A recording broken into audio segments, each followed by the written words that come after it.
All right, everyone, welcome to today's summer lecture series. We have Katy Barkan and Ben Freyinger. We're going to start with Katy. Katy Barkan is a Los Angeles-based designer and continuing lecturer at UCLA Department of Architecture and Urban Design, where she's been teaching since 2014. She's the principal of Now Here, an award-winning practice working at the intersection of the speculative and the everyday. Her current work includes buildings, furniture, exhibition design, and large-scale collaborations with artists. Barkan received the Rome Prize in Architecture at the American Academy in 2020.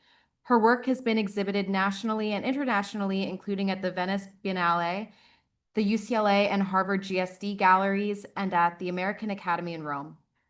Her built projects and writings have been published in books and magazines, including Architectural Record, Log, Inscriptions, Architecture Before Speech at Harvard University Press, and California Houses, Creativity and Context, Thames and Hudson.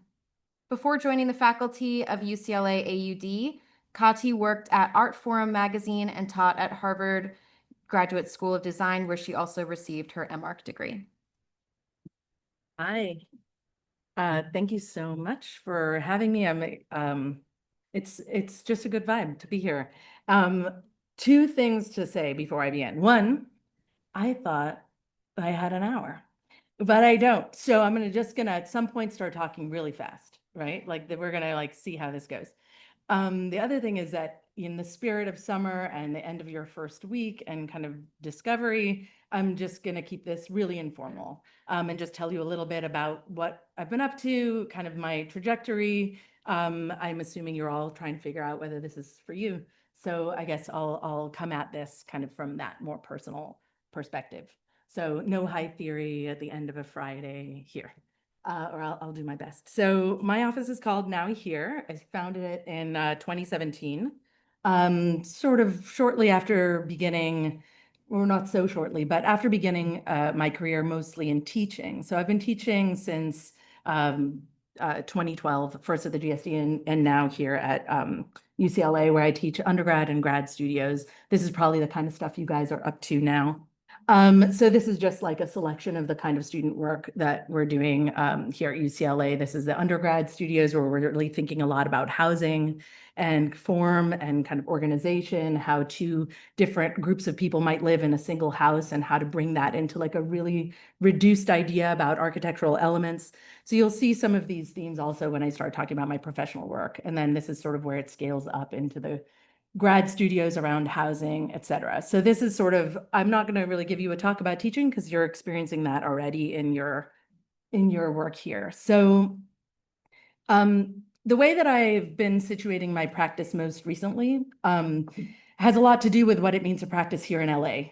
And LA is a place that is sort of notoriously saturated with kind of everything, right? It's not an easy place to sort of react to. I think as a designer, I've kind of come at the work that I do as like a kind of call and response to what's happening around me, like not necessarily from the point of view of like problem solving, like one might think about architecture as like, oh, you want this and this, I'll give you this and this, but rather like a different kind of notion of reaction. So what does it really mean to practice in LA? For me, that has to do something with how it is that we can begin to get lost in a place that has kind of that is already so found, right? Where everything is permissible. Like, how do we start to find something to pull a thread on? So a lot of the exercise is about looking, right? So that's something that I want to offer to you as you think about, as you're moving around LA right now, like, what is it that we can start to look at, that we can start to kind of let's say, estrange ourselves from so that we can begin to react, right? So a lot of the work that I do is kind of first about trying to see what's found and then trying to figure out how to get lost within that again, right? So a lot of the work that we're doing is sort of a response to ubiquity, a response to like the built environment in LA, stucco, shingle, balloon frame construction, the means and methods of construction. A lot of the work that we're doing is with clients who aren't necessarily spending fortunes on what they're doing. So how do we leverage the found to start producing something that is different or strange, right? That can start to kind of move architecture forward in different ways. So this is an image of our first project, the half house, which I'll talk more about in a minute, where you can see the way that the house starts to react to the block, right? Where it's both kind of fitting in and sticking out at the same time. And I think that's a lot of the spirit of the work of the studio. So I'll begin just briefly by talking about this project, Half House. The house is in Sherman Oaks. The house was basically an addition renovation to an existing house. And the idea was to basically cut the house in half. As you see here, the kind of black volume was the existing and the gray is the new. And to separate the two volumes by the same 5-foot setback that kind of sets up the rhythm of the street. So that the house is sort of half a house. Is it one house? Is it two houses? Is it half a house? That's sort of the game there. But by making this kind of opening right in the entry, it's really cutting against the idea of the suburban house as a space apart, as a private private place, but rather to open that door and to invite the street like directly in and through. And that really resonated with the client and the way that they like to live, the way they engage their neighbors, et cetera. So the house, as it sort of splits apart, frames a double height space, a kind of light well. That was the view kind of entering, and this is the view looking back towards the street. And that really sets up the whole kind of play of the house. I think you can maybe catch that the floor here, the wood flooring, starts to pivot with the access of the new portion of the house in the back. So the house it's quite simple, actually. It was a 2-story addition to the back volume of the house, and then folding the roof over it to sort of reduce the volume, reduce the kind of perception of the house, but then also allow light in a new way. And really what we're doing here is playing with the existing roof lines you can see in this image, the house next door. So essentially our new folded roof is a 45-degree rotation of that roof next door. So a lot of the work that we're trying to do is figuring out how do we explain this to framers, right? Like this looks like something abstract, this looks, whatever, architecty or whatever it is, right? But actually this is really produced in a really normative way. And so a lot of the work that we're doing is also about figuring out how to communicate, right? How to communicate these ambitions, but also learn from the techniques that the builders have and kind of the ways that things are being done in LA. So that sort of started to feed into the research of the project. So sometimes you think, okay, we build a model and then we build a house. In this case, we did it the opposite way. We built the house and then we built the model, and we built the model out of the scraps of the construction materials that we found there. So this is all of the kind of, the model is made out of the asphalt shingles of the house. And that started to get us thinking about materiality, about the weird kind of dissonance that happens when you start to use materials that are at 1-to-1 scale, but you miniaturize it, and what kind of category errors can happen between that, and what can that open up. So that was like a kind of congruent to the building project. So there's the kind of the teaching life, then there's the building life, and then there's the life that starts to kind of draw ideas and speculate from there. And so that's sort of how we're thinking about these things. And they change primacy. So recently I've started to teach less and build more. And so that's been interesting. And you'll see that, I think, reflected in the work that I show. So here's more ways that we were thinking about making collages or making objects out of built materials, and what does that do? So kind of simultaneous or a little bit after this. So interestingly, I started teaching, then I built my first project, and then I started to kind of take a step back and think a little bit more about what it is that I wanted to be doing with this architecture. And so that sort of found its way into 2 important installations for me, where that kind of helped frame a trajectory in what I've been working on. The first was an installation here at this gallery here, and you might recognize, I don't know how much you've walked through it yet, but you might recognize the space, called Six Work Surfaces. And this project was really trying to think about the difference between plan and elevation. So like talking nuts and bolts here. The installation took the walls of the gallery. So this space, can you see my mouse? The kind of flat wall that's frontal to you is an existing wall in the gallery, and kind of started to learn from that wall, basically the way that it's made, the way that it sort of addresses you, right? The kind of the posture that it proposes, like this is an authoritative white wall of the gallery, like this is where the thing will happen, you know? And then to start to play with that, I started to make these other objects in the room that were sort of competing with it, that were sort of architectural fragments. This is how I work often in collage. I find drawing really difficult. I hate it. I'm bad at it. I prefer to cut paper. That feels more like I can do that, you know? I, you know, for those of you that are feeling like terrible at all of it right now, like we've all been there. So yeah, so sometimes cutting paper is the way to go.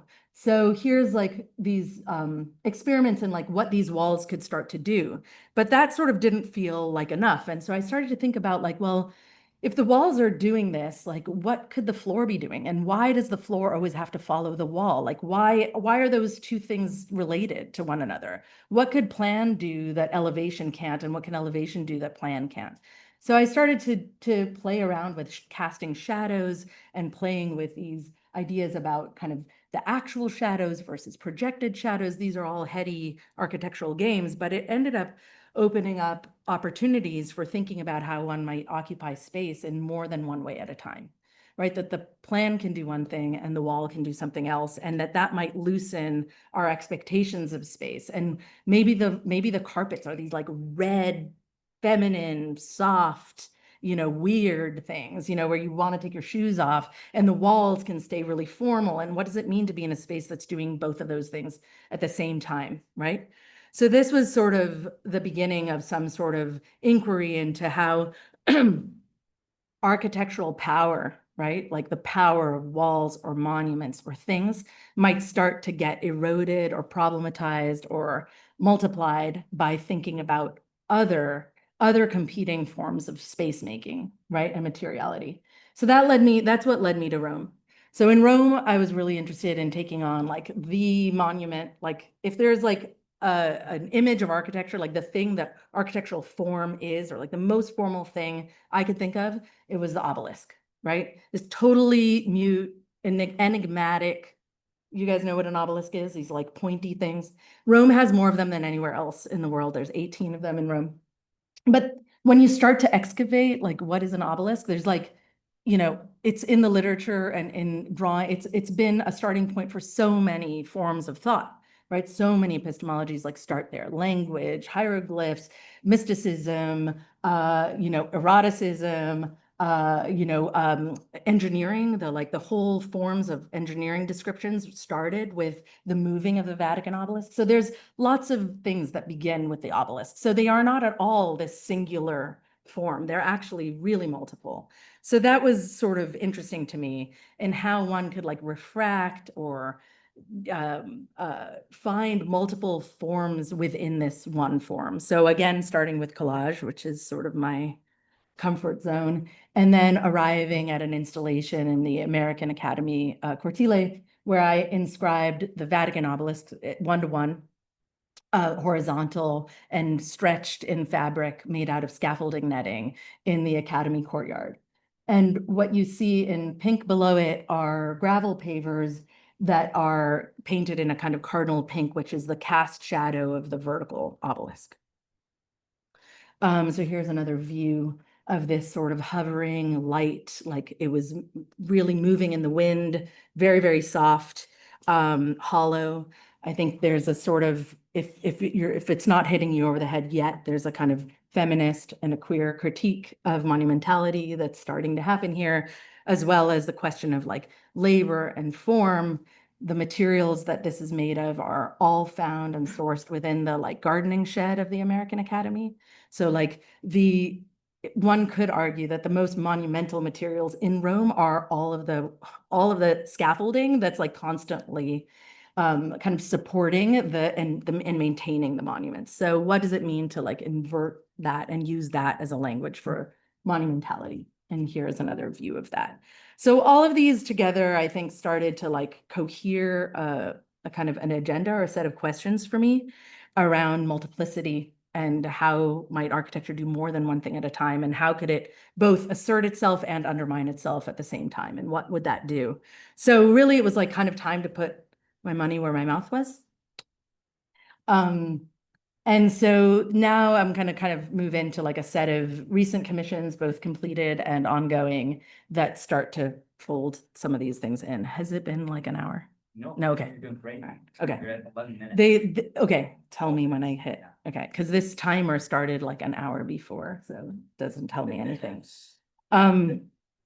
Okay, so Slip House just completed, but we don't have the good final photography yet, but you'll see some glimpses of it.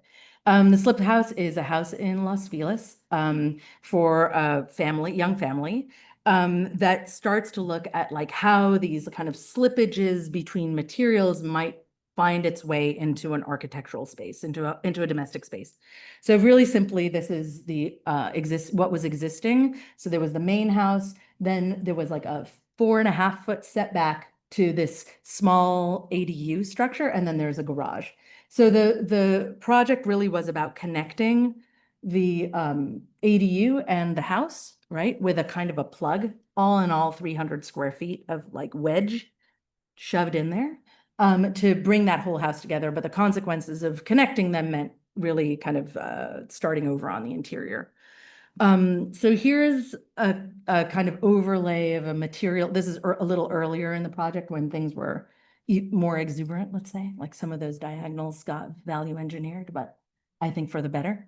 But anyhow, what you can see here is that what we were interested in is in thinking about how material codes of space might exceed their jurisdictions, right? So like maybe the bathroom, say the yellow space or the green space, what if the bathroom didn't stay in the bathroom? Like what if it like bled like beyond, right? What if the kitchen kind of just kind of continued? What if the bar area, which is in this little kind of black and white, might start to exceed itself, right? How do these things, how might they start to remap the like decorum of and behavior of like, I am a certain person when I'm in the bathroom, that's private. When I'm in the closet, it's a certain way, how can we rewrite these ideas of domesticity through like really simple things, right? And in a way, we have to kind of smuggle it in. Like, to what extent does the client, know or not know that this is happening? And they do know, and they're really into it. But, some of this was kind of trying to figure out like, where's the space of operation within the kind of normative modes of work. So maybe the mood board and the material palette is actually the place where a lot of things can happen. These are, again, like early images of like trying to figure out like what the form of the container might do and how it sort of prescribes that certain things might be in certain places, and then how the floors might sort of be like, screw that. Here's some early construction photos of how that came together. This over here on the left, what you're seeing is what we're calling the kind of the twin windows. So the part on the right is actually that plug. That's the 4.5-foot gap between the two spaces. And then there's the kind of diagonal that captures the space together, and it produces this kind of pair of windows, one looking in and one looking out. And this kind of doubling is something that happens a lot throughout the project. And then on the right, you see, the kiddo who's a little older now at the glass block. Here's that space. This is the connective space when it was being framed. So you can see how the kind of the kitchen volume extends out, comes down a few steps into like a breakfast area, and that also gathers up the more private areas of the house into the space. So now you can start to see how it's coming together in passes. We have the brick floor of the kitchen starting to meet misaligned with the bar area.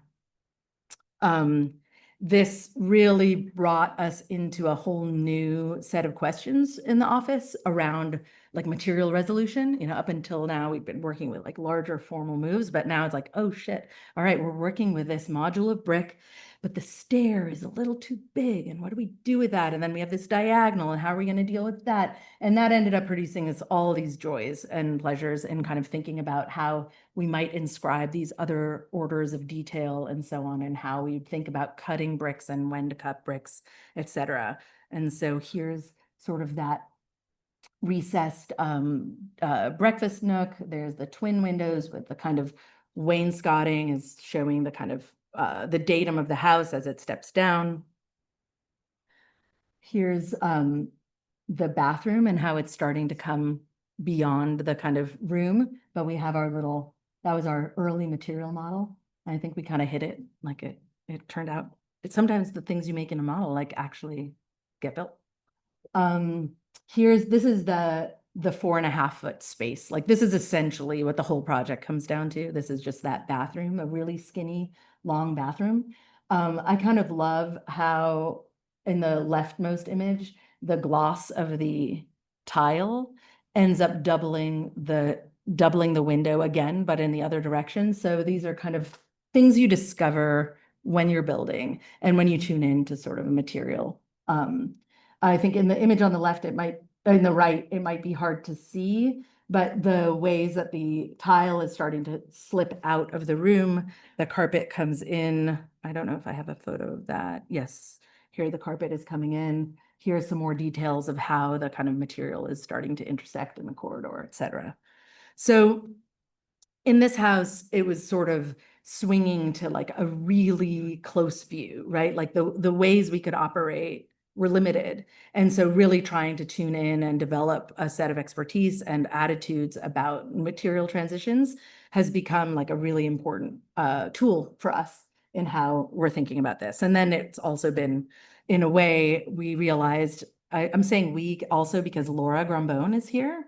Laura was an undergrad at UCLA and then started working in my office 2 years ago and just left because she's going to the GSD.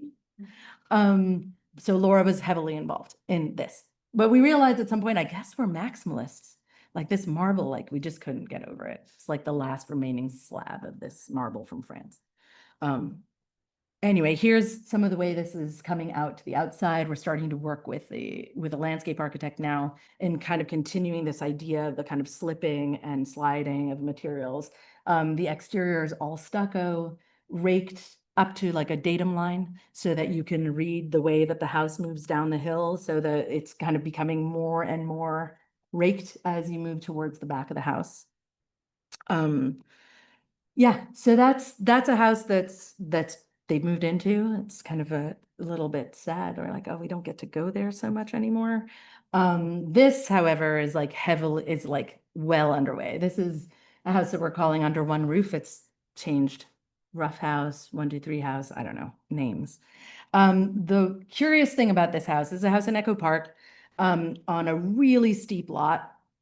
And it's a strange house because from the outside, it's a Spanish style, and on the inside, it's a craftsman, which is like so LA. So what do, right? Like, are we responding to the interior, or are we responding to the exterior? Like, what is our kind of context here? Or are we doing something altogether different? And so this was kind of one of the starting points of the house, alongside the kind of question of the site constraints.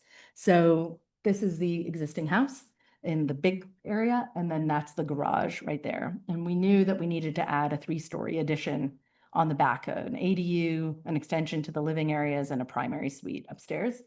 But we are super constrained by the kind of setbacks and the requirements to the garage, right? So we have a 10-foot required setback, in this case, 8-foot required setback, that we had to deal with. So essentially, we tried to figure out what was the kind of largest thing we could fit in there, right?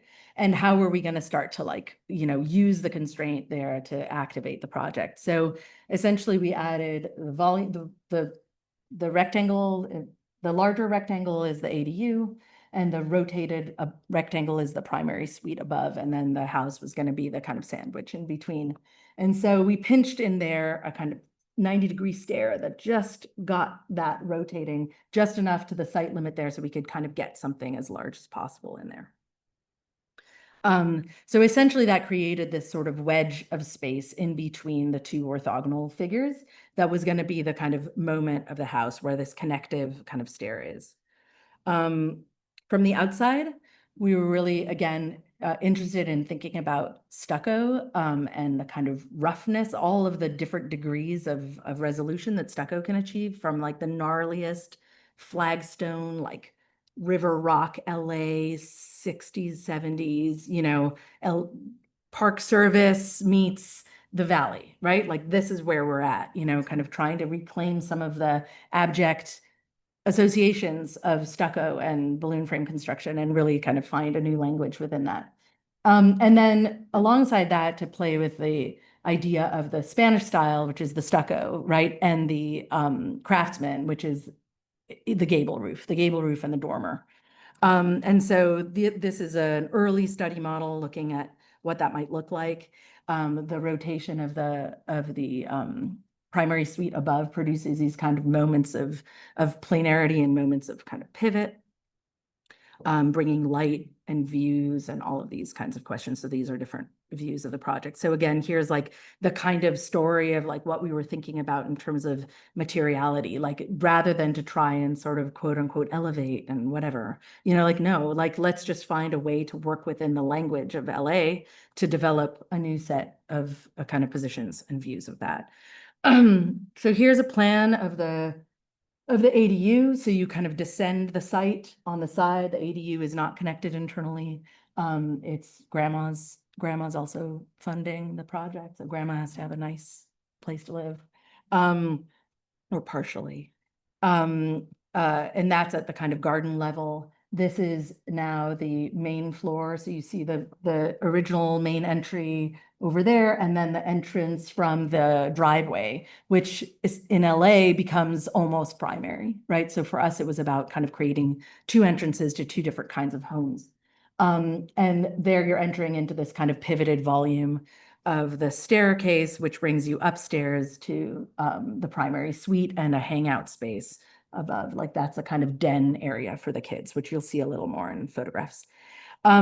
Structurally, the idea was to, again, in the vein of the half house, like, how do we do this? I mean, this project has to be under $1 million, right? Which is like already sounds like an extraordinary amount of money, but in LA is like really not for a 3-story house in Echo Park on a crazy site, 2,500 square feet. It's like a feat, right? So how to do that was about being like really restrained about how we were going to do this, which meant like eliminating steel as much as possible, really working within a really kind of tight concept. So what you're seeing here in black is the orthogonal grid of the house. And what you're seeing in red is the pivoted kind of what we're seeing is like a table. Like we're just basically going to set a table in the middle of this thing, right? And that's the second floor. And from that, all the kind of the framing logic happens. So the orthogonal frame of the ADU floor, here's the rotated framing, which is exposed, and then back to the orthogonal of the roof. Here, this is an earlier framing model, thanks to Laura Grumbone over there, Blood, Sweat, and Tears. That was really, again, a communicative model to start to talk to at the time of bidding, to be like, no, no, no, this is super simple. Look, we even built it out of sticks, which, only worked to a certain extent. Here's another view of that model. I'm showing you this because I'm about to show you the actual, which I think is exciting. So here's different views. So that previous view, does this go backwards? Yeah. Here's a view of the stair as it meets the table sort of. What you can see is the grid of the ceiling joists are exposed in the final. So you're going to be able to kind of read and understand the way that you're located within that. Here's a view from the top of the stair looking down, and then that's like the descent, the steep site down. On your right-hand side is the hangout space, and on the left-hand side is the primary suite. Here's the kind of peekaboo of what this will be from the point of view of the street. So again, like really trying to be disguised, not bombastic from that view. Here's what it's looking like yesterday. Framing is almost finished. This is a kind of view from the street. And then on the right, you see the kind of twist out, the peekaboo. Here's that stair, and here's the view down from the, pretty close, right? I'm like, that's amazing. I'm still amazed by that kind of, I gotta say, like, I've been doing this for a while, but this is the most exciting part, let's face it. Everything from here is downhill. It's like, oh, shit. Here's again the rotated primary suite, which you see kind of pushing beyond the threshold of the house. This will be the exposed ceilings and where you see the kind of column, right, where we want to kind of show that table. So that column will be, I don't know that if I have another photo of that stair. Oh yeah, here, the kind of at the entrance, you're seeing this kind of column, which will have a double height space, and that's the dining room. Here's the upstairs new bay window that we have kind of discovered in the gap in the rotation between the plumb wall and the rotated wall. There's this new thickness that developed. So we decided to exploit that. That was not something that we knew ahead of time, but when it was framing, we were like, shit, we gotta get that. So we added that. And here's some ideas of what it's gonna look like at the end. Again, playing with a kind of rough and smooth stucco, breaking down the form. And here in the kind of the back, you kind of get to see the craftsman emerging. And yeah, I think that's that. The next project I'm going to show you, which time we're good? Ish? Okay. I'll start to speed up. This is a project we're doing. What's that? Let's give a hard time. We need a big cane at some point, like a vaudeville situation. So this is Room with Rooms. This is an exhibition design that we're doing at the National Portrait Gallery in London that'll open next March for the artist Catherine Opie, photographer. Has anybody been to the National Portrait Gallery in London? Do you know it? Anyone? One? Oh, it's amazing. It's like a beautiful museum that's so unbelievably saturated. It's one of these kind of like the Frick or one of these. The Frick is more of a house museum, but it's a really beautiful collection of portraiture for the Empire, whatever, England, British portraiture that spans the great long history. But what I find remarkable is the way that the galleries are arranged as this enfilade of room onto room, and each room is like deeply saturated, right? This is not the white box. This is not that kind of museum. So I don't know if you're familiar with Catherine Opie's work. Opie is known for primarily as a portraitist and also a landscape photographer. This will be a retrospective of her work. And she's sort of established herself early on the left as her earliest work that was exhibited called Being and Having, which was a kind of document of her kind of queer drag, community in San Francisco in the 80s. It was 1989. And so alongside her kind of history of portraiture, she's also she also has a robust sort of landscape body of work, right? And the question that I think a lot of her work asks is like, what really is the difference between landscape and portrait, right? The Surfers on the right, it's a famous series as well, is really about the moment of waiting and the communities that are kind of built through these acts of waiting. So while it might describe a horizon and an ocean, et cetera, it really is also a kind of a portrait of a community. Right. So in a way, the difference between portraiture and landscape is questioned in her work. And that was something that was important for us in thinking about the exhibition. The other thing that's important about the way this started was that originally her exhibition was supposed to be a series of interventions in the portrait gallery itself, and then ended up getting changed at the last minute to kind of giving her a sort of a wing, right? But less interventions within the existing spaces. So the conversation between us started around how we might, if she doesn't get to intervene in the museum, if she doesn't get to put kind of the work in the museum, maybe we can reconstruct the museum inside her exhibition so she can respond to that. So that's how it started, as this idea of room within rooms, right? A room with rooms. So essentially within this large space, the entry is up there on the left. We've set up a series of 3 rooms within it that are cut by a strong kind of enfilade, right? So that same direct view that one would recognize from moving through the gallery exists here, but at a rotation. So it's sort of denied when you first enter the gallery. And then it's revealed when you kind of move into inline. So here's like a photograph of the model. And really what this exhibition is starting to do is allowing Kathy to organize her work both formally within rooms, specific rooms for specific bodies of work, right? But also to create the space without. So there's the kind of interior and how that organizes the work, right? And then there's the space and the gaps outside. So what this starts to set up the challenge of like, what is included and excluded from the portrait gallery? What is and isn't a portrait? What's inside, what's outside? And how can we start to question those boundaries between? So while you might see in the deep saturated rooms, like these kind of very formal portraits, on the exterior, there's more of Kathy's domestic portraits, in situ portraits, or political work, some of the landscape work as well. So this is like a exhibition that will span about 35 years of work. So here are some more views of how this is working.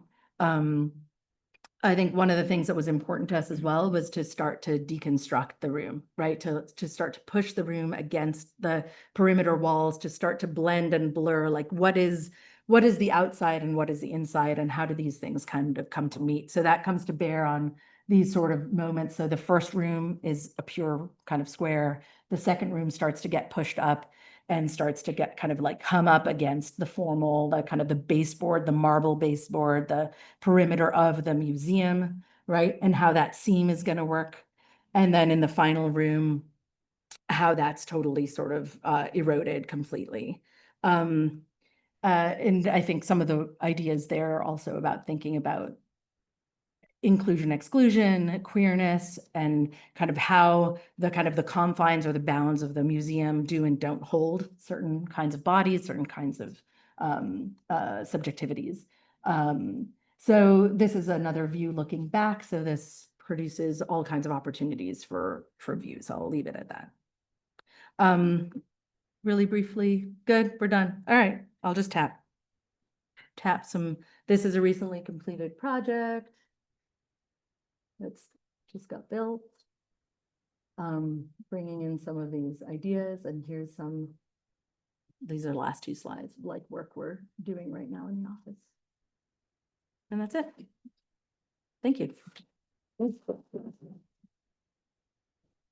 Claus Benjamin Freyinger is co-principal and co-founder of the LADG, along with Andrew Holder in 2004. The founders see their work as contributing to a longer history of ideas and draw on this history to craft unexpected solutions to conventional problems in architecture and design. The firm works at all scales, with completed projects in California, Colorado, Hawaii, Minnesota, New York, Oregon, and the UK. Recent works include a multifaceted art studio and residential compound for a pair of professional visual artists, a freestanding indoor-outdoor restaurant in Venice, California, and the installation of a contemporary picturesque garden in Loeb Library at the Harvard GSD. The firm has received numerous professional honors and recognitions, including a Progressive Architecture Award, honorable mention in 2017 and in 2018, the 2014 League Prize from the Architectural League of New York, and multiple citations from the Los Angeles chapter of the AIA.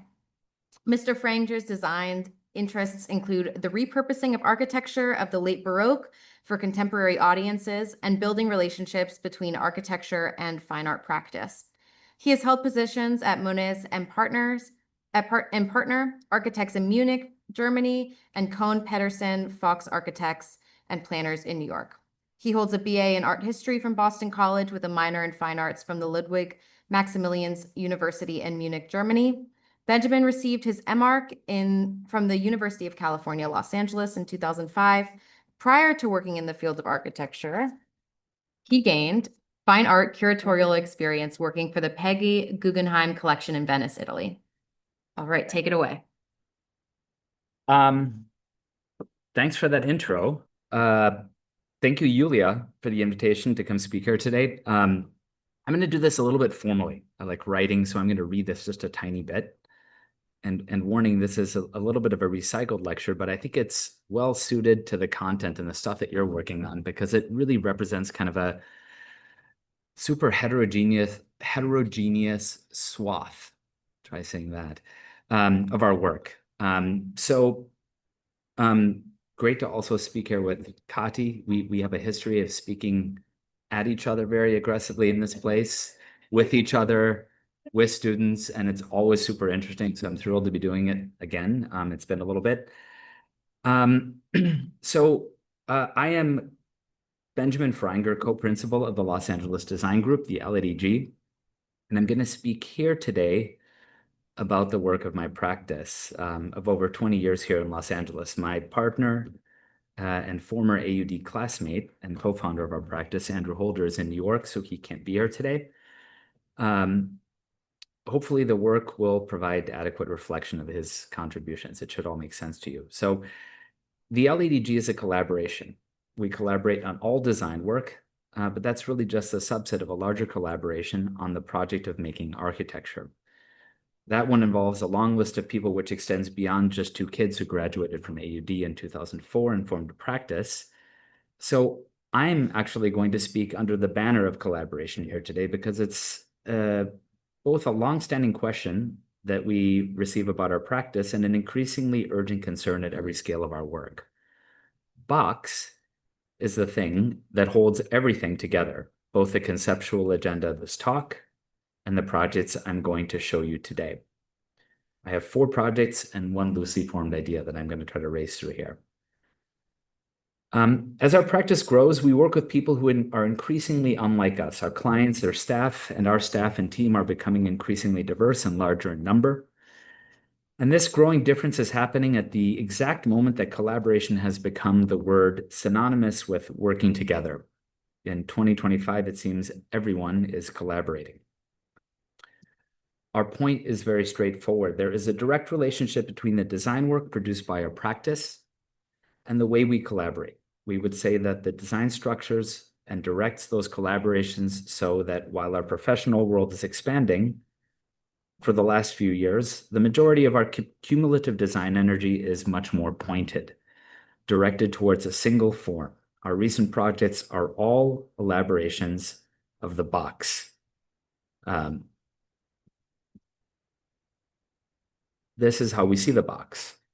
It's an extraordinary disciplined and generous armature.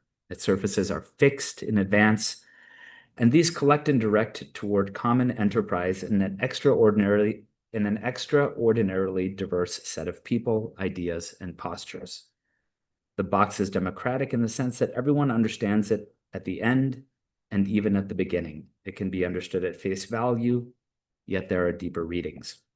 It's surprising in the sense that the way others participate in the enterprise of making a box is surprising and destabilizing.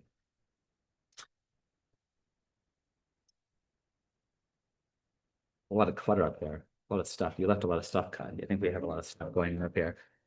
I'm just kidding. The box can digest or consume the idiosyncrasies of architecture, context, and politics in a way that makes identity interesting to talk about. Oops, that's too far. Another way to say that is that the box is the form of our collaboration. It allows the 2 of us to work together productively even when our individual design efforts are totally different to the point of being mutually unintelligible. Similarly, the box organizes the work of our office, our consultants, our clients, and most importantly, idioms of design. The box evades a series of choices between collage versus unitary form, privileging parts or wholes, collective expression versus individual authorship. If the rest of the world is going short on form, we see this work, we see it as an incorrect way of paying attention to the social and environmental crisis of the day. We're going long on form. We've settled into an extraordinarily reduced or severe formalism, whereby the cultural project is in fact the act of making. This is House 5 in Los Angeles, the first project, a fairly recent completed project in the Larchmont district of LA. kind of an adaptive reuse of a house of sorts, where the old is almost completely swallowed up in the new. We see the house in context here. My intro slide in the wrong order, that's okay. This is Darren and Danielle Rago, the clients. Darren and Danielle are a small new LA family, which commonly represents a significant portion of our clientele. This is Darren when he discovers the budget of the house. I say that jokingly, but building is an expensive proposition in Los Angeles, so we're constantly seeking ways to kind of produce efficiencies and operate in what is becoming an increasingly difficult environment to work in. I'll come back to that a little bit later in the lecture. We can talk about it afterwards. But this project poses kind of an interesting tension. There is this tension between the privacy and the legacy of a house as a castle, and publicity and house as the center of small social gatherings. So we propose a full-scale site organization. We produce a series of models. We make study models to fit parts against the cruciform, which pre-existed on the site. And we produce a sort of diagram of wall assemblies that respond to that organization. The project is organized into room massing types, which are essentially hollow extrusions at the front, solids in the middle, and parentheses in the back.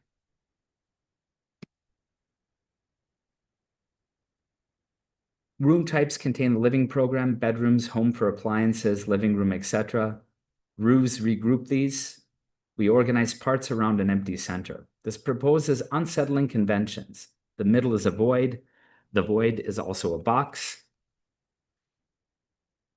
We kind of produce a physical alteration of the convention in unexpected ways, so that we remove the hearth to make space for air and for people to gather. The new clerestory capitalizes on this, drawing cool air over the concrete from the doors at four ends of a cross-figure in plan. This stack effect means that Danielle and Darren rarely have to use air conditioning. Exterior elevations appear in the middle of the house. There is a window into the primary bedroom. A datum divides the upper part of the wall from lower. The interface of cabinetry to the roof is loose, as though interior objects are kind of like outbuildings or sheds under one roof. There is all exterior stuff. Windows from the interiors to other interiors. We employ exterior finishes on the interiors like scratch coat plaster or broom finished concrete. Interior exteriors also exist in plan. As passed from the exterior, they intersect and mark hearth. We use light fixtures typically meant for illuminating exterior walls. Pitches are legible almost as gables. All of this could be seen as a strategy for managing a kind of excess that lives inside the project. Box is the fixed interior form. Box pushes articulation to the perimeter. In this part, it is programmatic. The yard is full.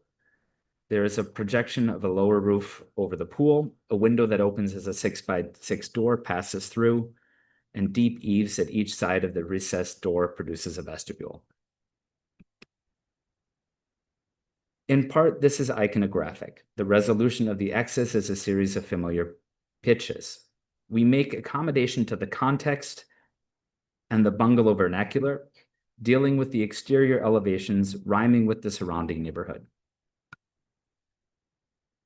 This project was on the cover of Dwell magazine a while back, and as the article actually said, it even comes with a column in the pool. So people ask about this frequently. And for me, I'm going to kind of try to address the column in the pool. The column is a crutch. That is, it's the face of contradictions. The design prompt becomes a mission to reconcile the two. So we're constantly moving between the signification of order and real structure. Yes, the column does carry the roof above, and yet it also bears on water, a substance whose bearing capacity is zero, or at least that's kind of how it's seen in elevation. Or to tell it differently, the column is a way to describe a number of different episodes in the house, and where there is a constant move between visual reality and tectonic reality.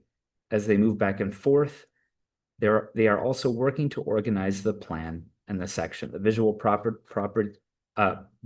operates primarily on the plan, the tectonic primarily on the section. So when we talk about poles in the pool, there is a pole in the pool. Yes, it's not Mies, it's not Gary Schul, it's just LADG. The pool is also a physical expression of its origin, a T-pin transplanted directly from the model to full scale. A little bit about the front and the elevation quickly. A wedge serves both as a sign and as a roof. And the aerial, where we can see that a kind of hat-like armature keeps the rain out and also indexes boxes and hearth at the perimeter. I'm really trying to make this fast here, so I'm editing on the fly. I hope that's okay. Next project. This next project is called Dusty Mile. There are similarities between House 5 and Dusty Mile.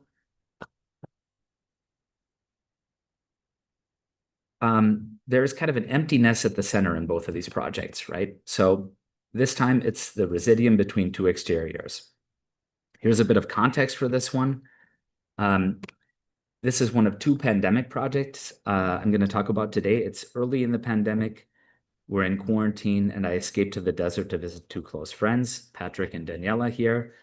They are looking for a homestead at the end of the earth. They chose Landers. That's the place. Trying to get to the aerial here. You can see that, they bought this massive swath of land. They are clearing the site of nails with a large magnet. They are gardening. There's a collection of small animals lingering and following them around as they walk. Here, another view of the aerial and kind of the vastness compared to the actual structure of the house. This project kind of has its origin with the gold rush. There was a desire to claim property before its value was fully understood. There were often vast tracts served by roads, but waiting for buildings, void of habitation filled by unusual forms of culture, UFO sightings. Residents call themselves landroids, various kinds of self-realization and holistic living proposals stippled the landscape there with a kind of frontier mentality of owning a piece of the wild. So we're sort of struck by the extreme spareness of the site plan. The parcel is served by roads floating without context. It's unclear if it's a subdivision still waiting to happen or a ruin in progress. Our contract says remodel. So that's what we're going to do. Here at the end of the earth, there's an acute pressure to make do with what's on hand. So there's kind of an accounting of what we have. We have framing, we have a concrete pad, some rusty nails, a ruined kitchen, and we have a toilet. We stick to the concrete pad and the framing. It becomes houses facing off, in essence. And there's a found organization of 3 bays that alternate between full, empty, and full. We play a game of kind of who is what, object to reuse as many fragments of the existing enclosures are assembled so as to make a kind of new bay organization with a wall figure inscribed inside a square. So it's a kind of a spare game of material reuse. First, what is a part, a slab, a wall? A problem arises that even with infinite care cannot really address the existing. Oops. There's an inventory of parts. We have old ones, but we need new ones, larger units. There's kind of a difference between designer parts compared with contractor parts. Building blocks aren't quite equivalent to program. They set up a physical behavior in section. Maybe a better word is they set up a kind of attitude in section where the courtyard is actually a chimney held in compression between 2 flanking blocks, kind of false physics of fits. The chimney is also deep and hollow to block the intense sun and the wind. The sun only aligns with plan at midday.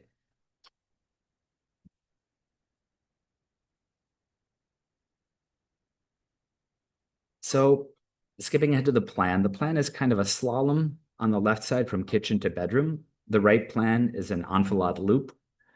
Recesses at windows allow allow walls to be part of the block stack. Nozzles at sills are tectonic. They hold up the roof and seated on plan. And the plan is ultimately projected at very specific moments to the elevation.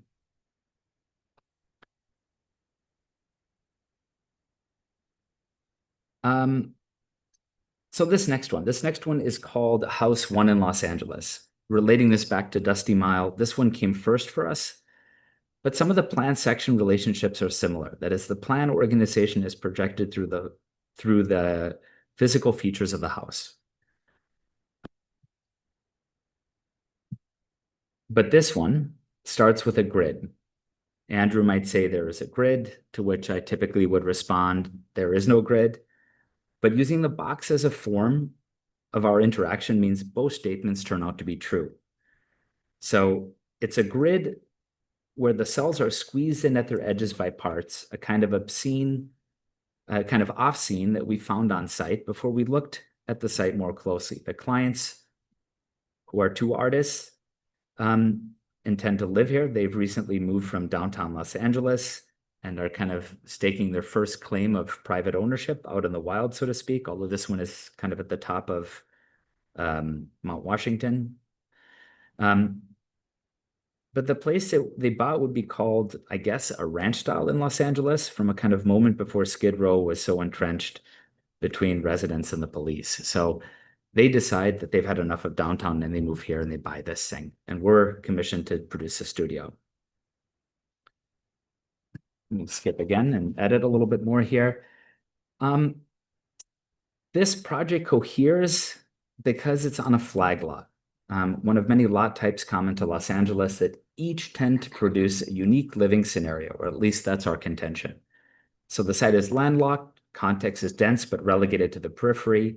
The effect from the outside is to produce a sense of enclave or a living campus. Attention is directed inward as buildings elbow and jostle for position against the limits of the site.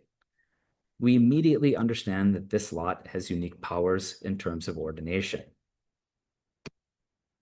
Instead of thinking about the design of elevations that add up to a sealed building envelope, we can distribute parts in the round. We warm up with a game of composition with walls. The program overview is existing house, guest cottage, carport and event space, painting studio, bathroom, and darkroom. In combination with an existing building, our wall compositions make elevations on three sides of a square courtyard. This is the reappearance of the box. The definite figure that has to be held by the architecture. It's a box with a thick margin, a roof with wall assemblies activating the margin of the courtyard. The approach to the painting studio is through a blind with the protrusion of parts from the inside surfaces to the walls of the outside.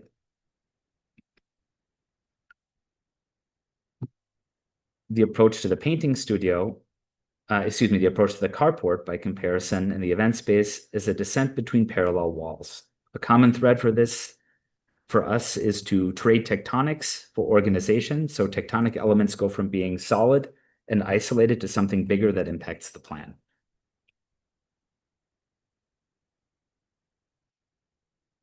We're looking at ranch houses here, yes, except instead of attempting to pack things efficiently under a roof, we turn that inside out, and furthermore, the roof is dislodged. That is, our design impetus is not to dislodge roof, but since we're moving walls and dislodging roof is a logical consequence, you might say the roofs of the two new buildings are aligned to the normal conventions of sited buildings, but the walls maintain a separate agenda. This is one of those moments where Andrew and I see things radically differently. Andrew sees the plan as an arrangement of walls, where the roof is added later. I see the roof static or constant, with the walls slipping freely below. When the walls are moved to do other work, like making an interior courtyard, there are side effects. These interventions trade tectonic consequences. A wall is moved, the corner of the carport needs a stick to support it. Eaves are braced back to a wall and the roof is held up. At opposite ends, the roof appears to be held down by a rain chain with a counterweight. There are two kinds of physics in play here. one, literal statics, two, implied visual statics. They operate at different scales, the literal statics at the scale of the entire building, and the implied statics at the meso-detail scale, larger than, say, a drip edge or a flashing, but stopping short of actually doing the work of gravity at the scale of a column or a wall. This is the studio plan. The studio vestibule is a kind of semi-interior space. That's the entrance, wedged between wall and interior. Studio interior is largely open. And then we move to the dark room, which is essentially offloaded to the exterior.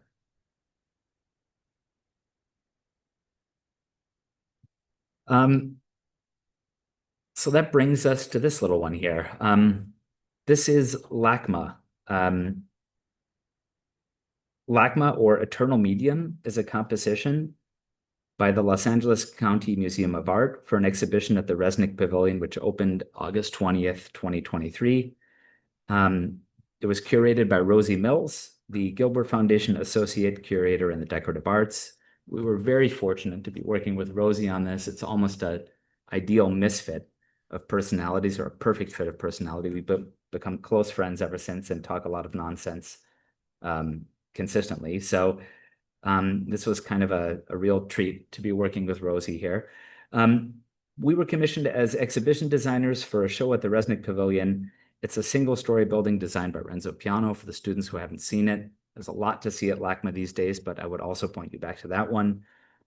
The exhibition represents a kind of historic overview of hardstone carving. So what is that? Here's a snuff box in the shape of a dog. It's circa 1740 to 1750. This is all one stone with the exception of the eyes. The intrinsic qualities of the stone get mixed with the representational expectations of the dog, such as a spotted fur. This is a snuff box with the Falls of Tivoli in Rome from about 1820. And I'll explain why this is relevant, or hopefully you'll understand by the end of the presentation. Our approach here begins with two of the curator's observations on the medium of hardstones. First, the mimetic properties of hardstones as a medium that makes representational forms simultaneously familiar and strange.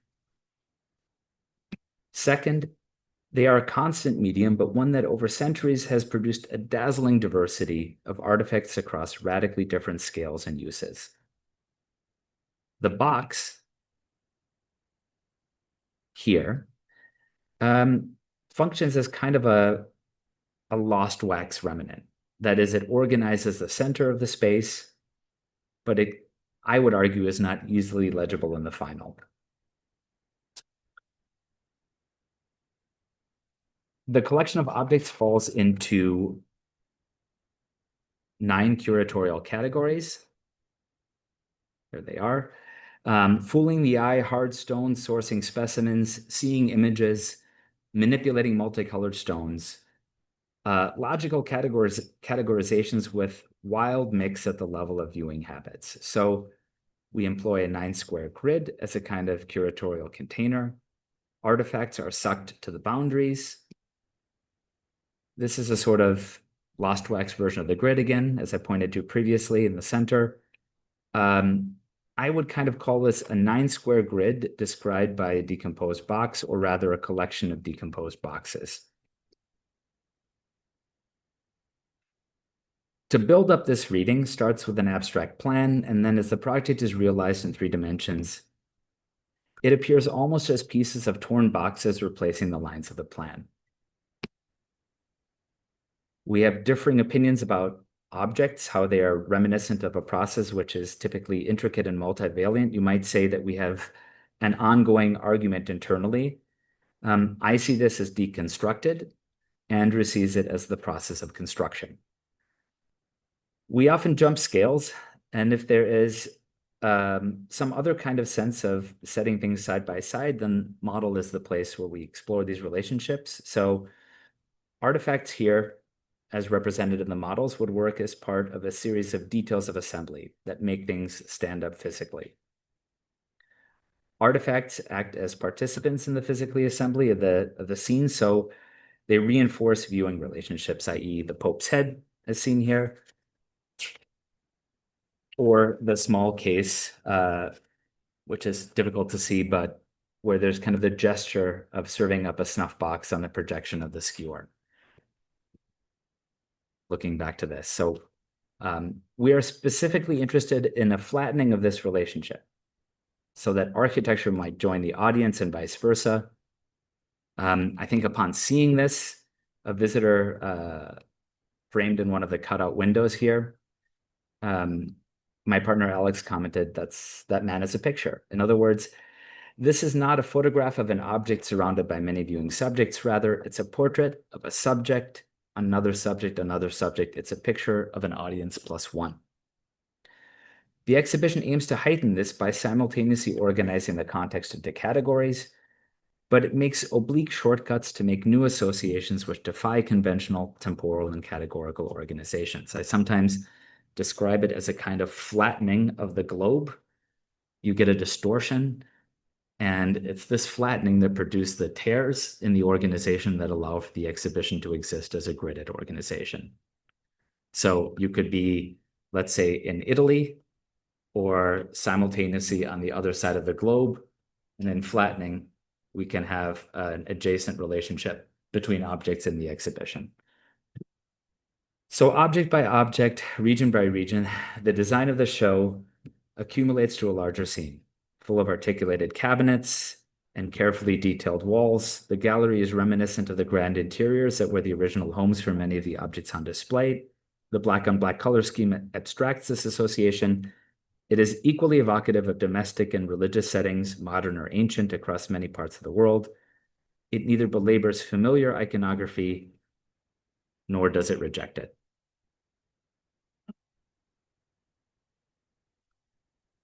So this is a project we call Cape Nuwagen. I think I can relate this to LACMA. I'll start by saying we make objects. So for LACMA, we're populating an existing container with free-formed objects. In this project, a cabin in the woods, there is no existing anything except a relentless field of trees.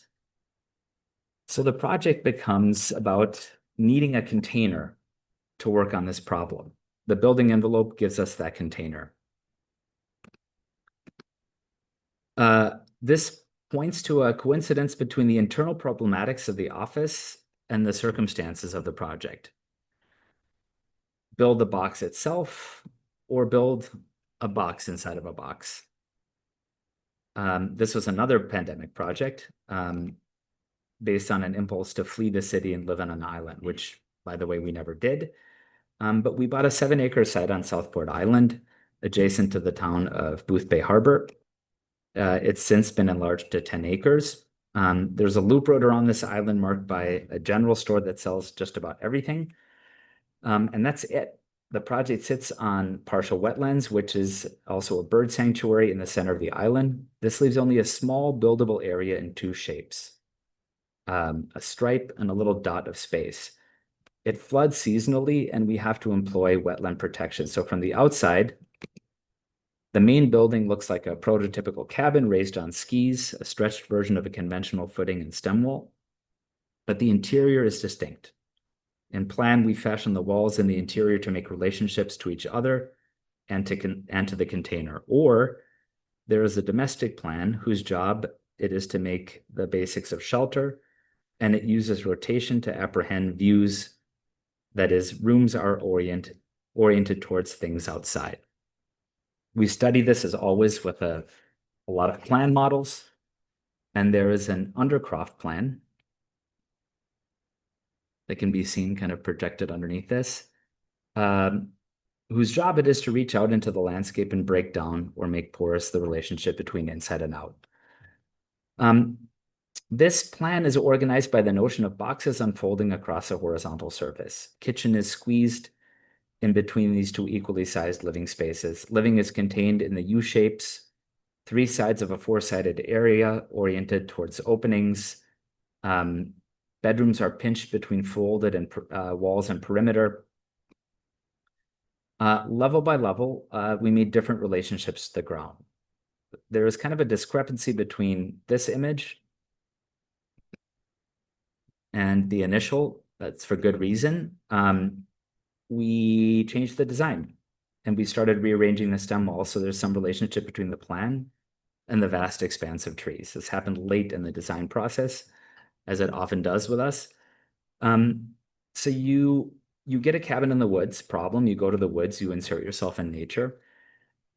But the cabin is effectively a submarine keeping nature out. So we needed a way to make more thoroughly a mix between cabin and the landscape. This is our attempt at doing that. I'm showing a comparison between the two short elevations where you can see the figure of the house is no longer the boundary for the walls. The compositional effect is figure of house is no longer the center. With this new scheme, we connect disparate parts where outside context moves deep into the body and back outside. It effectively remixes the plan. And in terms of effects, this project drags context into itself. Sight effectively becomes a player in the section. This is the first iteration and the later iteration side by side.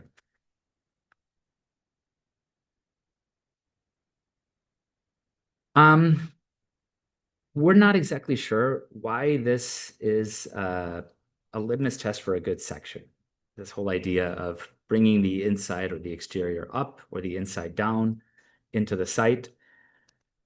But we're going to make an argument. I'm going to make an argument here today that it's something we can aspire to. It allows us to kind of produce spatial and organizational relationships simultaneously. So this strategy is neither Scott Cohen nor is it Los.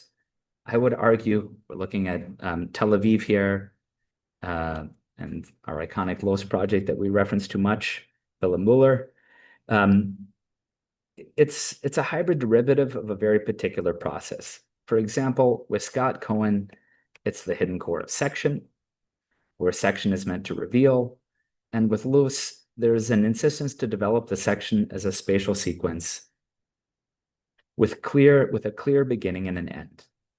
Then we, I would argue, are something else. A hybrid where section is not derivative of outcome, but it has a specific intention from the outset. Our section allows us sort of to establish a different relationship to the ground, level by level. That's what's intended from the beginning. I'm going to skip some of this. These are just the detail shots and elevations and move on to the next. So what's this? This is a project we call Veliko Tarnovo. It's my last project, and then I'll briefly postulate an idea that hopefully stimulates some conversation at the end of this. Once upon a time, we decided to enter a competition. It was a master plan in Veliko Tarnovo, Bulgaria, a convention center, and a neighborhood master plan. That's a better view of it there. Zooming on one piece, the convention center, kind of in the lower right-hand corner there. This corner site took as a problem, this corner site condition took as a problem for us moving between a flat facade and a three-dimensional building. So we try to think through how both sides can communicate to the city, but with different attitudes towards the screen of communication. Two elevations are flat to the street with zero setback, and two elevations are almost totally free.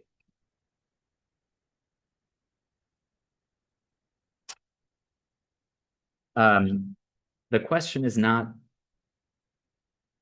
so much about that actual competition, but what it led to next. So we built a series of study models and experiments around this question of how buildings tell their tales on flat surfaces.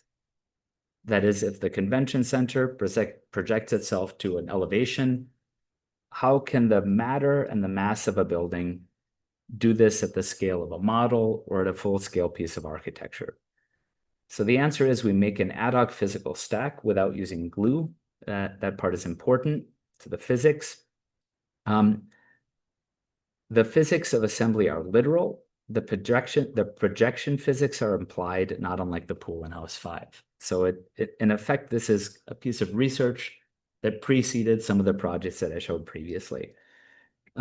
It produces a projection that is axonometrically correct on a folded screen, a physical armature that produces a flat projection that nonetheless looks 3D. We are making this projection with physical parts that are stacked on top of each other, and we're interested in projecting onto the surfaces of the stacked objects themselves as though they were also screens. And then we realized that this could be animated to produce the impression of physical effects, as though the rock between two brick fragments were subject to the extreme physics of compression. Here's what this became. This is definitely not a master plan for a convention any longer. It represents an unfinished thought, kind of open-ended piece of research that motivated several projects outside the original competition brief. We kind of do this frequently. We return to previous work to invigorate our current research agenda. In the early years of our practice, there might have been small moments of interesting architecture and projects motivated primarily by economics, but here it's an entire building, how it was represented, and our attitude about how to work on it, which stimulates a new line of research. What's implicit is that the three-dimensional form moves freely and easily from a physical object to representation and back again. It's also a box that becomes a new line of research and a narrative. It both congeals and expands research as it deviates from a proposal for built work. So this was an independent study with a student a few years ago. I worked this problem through three models: image as a model, model as a model, drawing as a model. And what you see here are those three representations. There is a merciless quality of form embedded in this process. So as a practice, we strive for something compact, where consistently evolutionary branches get trimmed in a kind of Darwinian editing, where only the physical features and ideas which are clearly in support of the project's agenda are allowed to remain. We are trying to assimilate the wildest possible deviations, and then when we can't do it, we trim them off. Clippings may be used later, elsewhere. It's kind of a ruthless assimilation to a single formal logic. So that's actually a representation of the foreshortened models. But did it go far enough? To this day, the project has latent potential that we don't know how to use yet. It's a mixture of physical assemblies and projections that are not always just descriptions of each other. It's different in geometric projection of the section because this is physical in the sense that it uses light. We don't know what that means outside of games with light, and yet it's doing things that we know are kind of doing the work of architecture. It has to do with future evolutions, action at a distance, physical relationships that are not strictly in compression, shadowy, or indefinite ways of apprehending physical things, as opposed to our current taste for very sharply delineated things, mixing pictures with physics, mixing pictures with found objects and illusions, and above all, a box that contains both physical and representational relationships. How am I doing on time, Nabil? We're wrapped. I was going to show something about the current LA fires. I won't, but I'll end with an air of optimism. We think of ourselves as an optimistic practice. So I'm using kind of an on-the-nose sort of metaphor for this in the fire rebuilds. This is a site that we were recently commissioned to produce a study for and work up a proposal for a viable house. It's in the Palisades. It's zoned R1. We do a lot of research. We find ways of solving the site and producing something that is significantly more dense. The optimist in me says that this thing that happened in Los Angeles, these wildfires, erased a stock of buildings and upended people's lives, but also postulate a move from a kind of R1 project to an R2 project, and accelerated a conversation that's been coming and overdue, frankly, in Los Angeles for a long time. So the optimist in me points to this and says, these are two houses under one roof. And I've kind of run out of things to say. I have a lot of things to say, but I'm exhausted by editing. So here we are. Thank you very much.